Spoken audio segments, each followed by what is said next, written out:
Bonjour à tous, aujourd'hui si je passe devant la caméra, c'est pour vous présenter un format un petit peu spécial. En effet, j'ai recueilli dernièrement le témoignage d'Alice Merio, une jeune du territoire qui a réussi à être engagée en tant qu'assistante de langue en Allemagne. Elle a aussi pu obtenir des renseignements ainsi qu'un accompagnement complémentaire en se rendant au pôle jeunesse de la mairie de Saint-Cloud. Alors j'ai toujours fait allemand LV1 depuis le 6e. Et ensuite j'ai fait allemand euro aussi.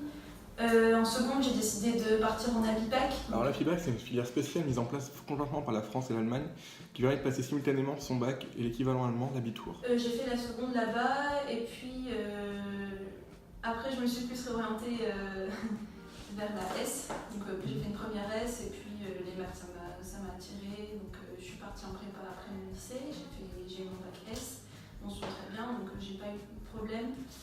Et j'ai fait ma première année de prépa avec pas mal de difficultés. J'ai tenté la deuxième année et là j'en pouvais plus, ça me convenait pas. Donc j'ai arrêté en janvier-février 2018. Voilà, j'ai fait la formation BAFA ULAICA en mars. Alors la formation BAFA ULAICA permet en fait à 8 jeunes français et 8 jeunes allemands de passer en même temps le BAFA et ULAICA, son équivalent allemand. Ces jeunes pourront alors à la fois travailler comme animateurs en France et en Allemagne. Et c'est vrai que ça m'a vraiment plu quoi. Revoir des Allemands, rediscuter avec eux, ça m'a rappelé que j'aimais bien ça. Et donc voilà, je suis venue ici un peu pour me renseigner. On m'a orienté sur plusieurs programmes, dont celui du CIEP et assistant. Le CIEP, ou Centre international d'études pédagogiques, est un organisme public chargé d'appuyer la promotion du français à l'étranger. Et assistante de langue, c'est vraiment ce qui... Voilà, j'ai fait le BAFA aussi parce que j'aime bien l'animation, j'aime bien faire des choses avec les enfants, j'aime bien organiser ce genre de choses. Et donc assistante de langue, c'est ce qui convient parfaitement en fait à ça. Les assistants linguistiques sont souvent des étudiants d'origine étrangère qui sont chargés d'accompagner les professeurs de langue au quotidien. Et donc au niveau des démarches administratives, qu'est-ce que tu as dû faire pour partir? Est-ce que ça a été compliqué? Est-ce que ça a été... Non, il y avait un site prévu pour ça, donc j'ai fait de la préinscription.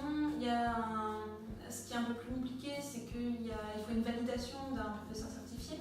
Donc comme j'étais inscrite avec ma prépa, j'étais inscrite en parallèle à l'université de Lille 1. Donc j'ai contacté, en m'étant inscrite là-dessus, on m'a renvoyée vers un professeur de l'université là-bas qui est certifié pour ça. J'ai obtenu un rendez-vous assez rapidement, au bout d'une semaine, et puis voilà, il y a eu un entretien. Et c'est que ça, il faut se déplacer, voilà. Mais à part ça, franchement, il n'y a pas de problème. Et voilà qui conclut notre échange avec Alice Merio. En espérant que cette vidéo ait pu vous donner certaines clés si vous envisagiez un départ à l'étranger, n'hésitez pas à contacter le pôle jeunesse de la mairie pour de plus amples informations.